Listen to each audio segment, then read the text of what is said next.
Hola Sandrita, ¿cómo estás? Encontré varias llamadas perdidas en mi celular. Discúlpame, no te podía responder porque me encontraba en el juzgado arreglando el problema de los terrenos de la parroquia. Hola, padre Pablo. No se preocupe. ¿Cómo le fue con el juez?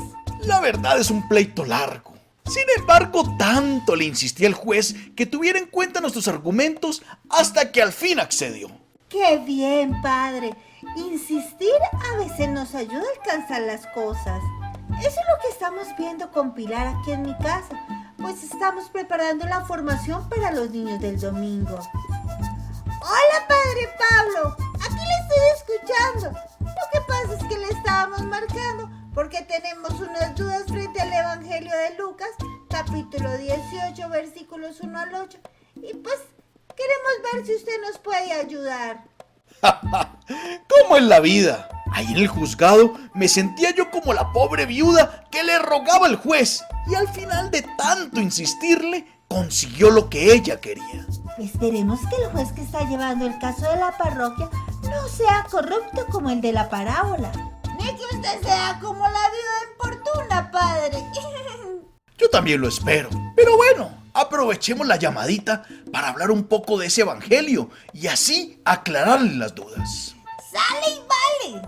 Estábamos viendo con Sandrita que la parábola que Jesús dirige a sus discípulos tiene como centro el saber esperar en Dios sin desesperarse. Sí, padre Pablo, y concluíamos que la oración de petición no es algo fácil, pues necesita de la constancia, pues podemos desfallecer al ver que no recibimos rápidamente lo que pedimos. Estoy totalmente de acuerdo con ustedes. La fe a veces se debilita cuando no se recibe prontamente lo que pedimos en la oración. Es por eso que Jesús va a enseñar a los discípulos a insistir en la oración, ya que de esta manera se fortalece la fe y al final se recibe. ¿Pero qué quiere decir Jesús con orar sin desanimarse y recibir las cosas que uno quiere? Miren, algunas traducciones bíblicas usan el término desanimarse y otras desfallecer. En síntesis, lo que quiere decir es la crisis en la vida de oración que lleva a desesperarse, a dejar de perseverar o hasta dejar de orar. Es por eso que Jesús viene al encuentro de esa crisis del discípulo. Veíamos con Pilar que la idea central de la parábola es la justicia de Dios. La parábola cuenta la historia de una viuda que fracasa al comienzo al pedirle al juez: hazme justicia. Parece que el juez tiene preferencias por las personas ricas a quienes les acepta sobornos. Ojalá no esté pasando lo mismo con el pleito de los terrenos de la parroquia. Padre, hay que abrir el ojo. Espero que no. Además no tenemos dinero. Aunque sí me sentí como la viuda, insistiéndole al juez para que hiciera justicia y respetara los derechos de la comunidad. Al igual que la viuda, aunque yo parecía débil, pues mi abogado era Dios, persistí y le insistí tanto que al final el juez me escuchó. Así como el juez de la parábola, que ante la insistencia de la viuda dijo: le voy a hacer justicia. Miren, en el Evangelio de Lucas ya se ha hablado varias veces de un juez. Era normal que en los pueblos hubiesen jueces que ayudaran en las dificultades normales de la convivencia.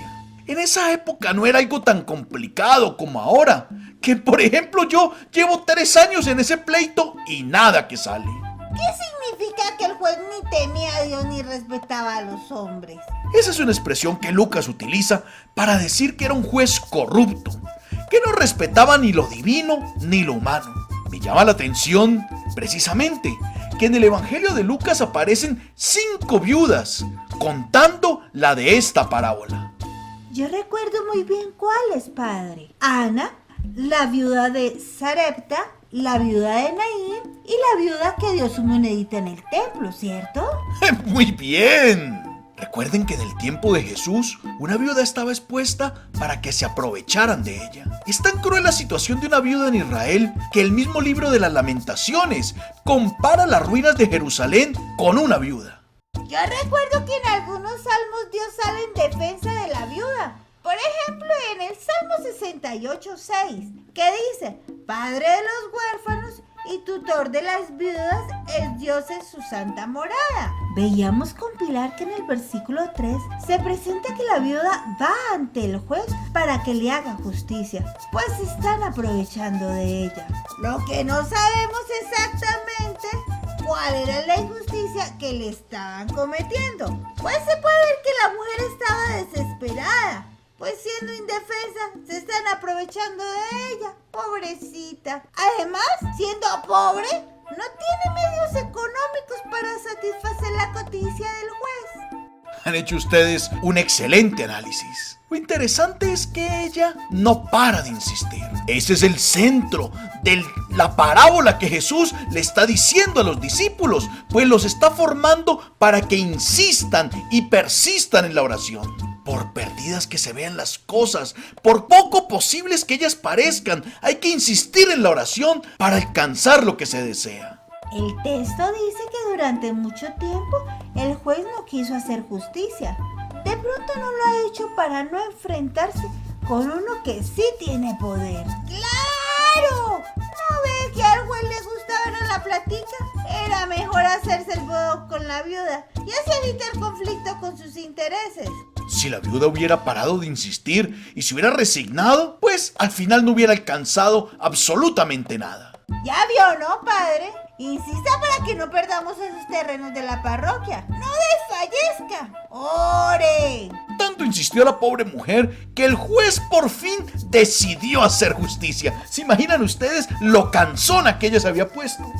Pero lo hace no porque sea un juez justo, sino porque ya se había aburrido de tanta insistencia. Ese término, importunar, en griego es una palabra más fuerte. En griego va a significar golpear por debajo del ojo. ¡Ay! La pobre viuda estaba ya tan desesperada que al juez le dio miedo que le dejaran un ojo negro. ¡Ja, ja, ja! ¡La viuda boxeadora! Lo interesante es que Jesús para la historia de un momento a otro, como si pararan la cinta de una película. No nos dice qué más sucedió. Y ahora se va a valer de esa historia cotidiana para hacerle una pregunta a los discípulos. ¿Dios no hará justicia a sus elegidos que están clamando a Él día y noche? Ese es el pedazo que no entendemos. ¿Acaso Dios es como el juez? No puede ser.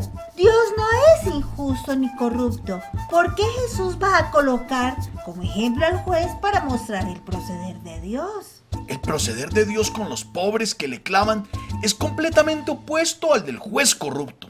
Atención, lo único que tienen en común Dios y el juez es que ambos harán justicia prontamente. ¿Pero cuál es la respuesta de Dios? Aún estamos sin entender, Padre Pablo. La gran respuesta que Dios da al clamor persistente del discípulo orante es precisamente su reino. Ese reino que es su soberanía en nosotros. Cuando Dios se hace soberano en la vida de cada uno de nosotros, los discípulos, actúa de tal manera que lo que parece imposible se hace posible. Así como en la parábola de la semilla de mostaza, ¿cierto, Padre? Dios, como juez justo, concederá su reino a quienes se lo pidamos de manera insistente. No es simplemente el pedir por pedir o pedir cualquier cosa, es pedir su reino. Entonces no vale que yo le pida un viaje insistentemente o que me dé trabajo, porque a veces uno pide cuando necesita. Mejor, uno ora cuando necesita y comienza a pedir que el novio, que el trabajo, que el baloto y esas cosas. Sigue pensando en el novio. ¡Claro que no, Pilar! Jesús está enseñando sobre cosas muy serias y muy maduras para la fe. Si ustedes recuerdan, cuando Jesús enseña a orar a sus discípulos, así como Juan el Bautista enseñó a los suyos, va a clamar pidiendo: venga a nosotros tu reino. En la medida que Dios es el Rey en nuestra vida, en la medida que Dios toma posesión de nuestro corazón, Él como papá nos concederá en su momento las cosas que necesitamos: salud, trabajo, superar las dificultades e inclusive hasta el novio.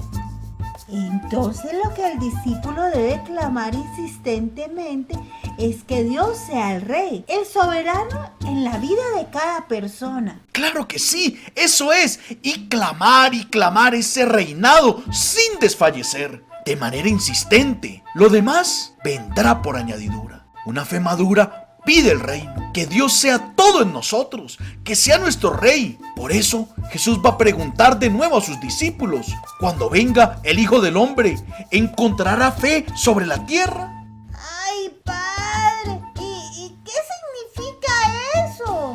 Nadie sabe cuándo será la segunda venida de Jesús. Si no se ora, la fe se debilita y se pierde. Si se ora y se pide, la fe se fortalece y se recibe el reino. Como nadie sabe ni el día ni la hora del regreso de Jesús, podemos dejar de pedir, debilitarnos, dejar de insistir. Y entonces, a la postre, no vamos a recibir.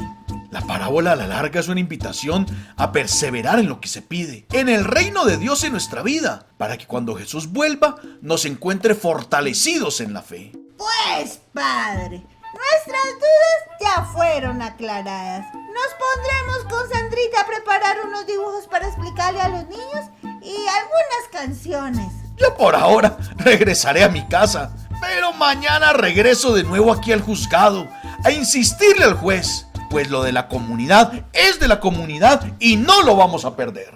Así se dice y así se hace, Padre. Persevere. De pronto el juez se cansa de usted y con tal de no verlo más, emite un veredicto en su favor. Bueno, mejor a favor de todos nosotros que somos la comunidad. Padrecito, gracias.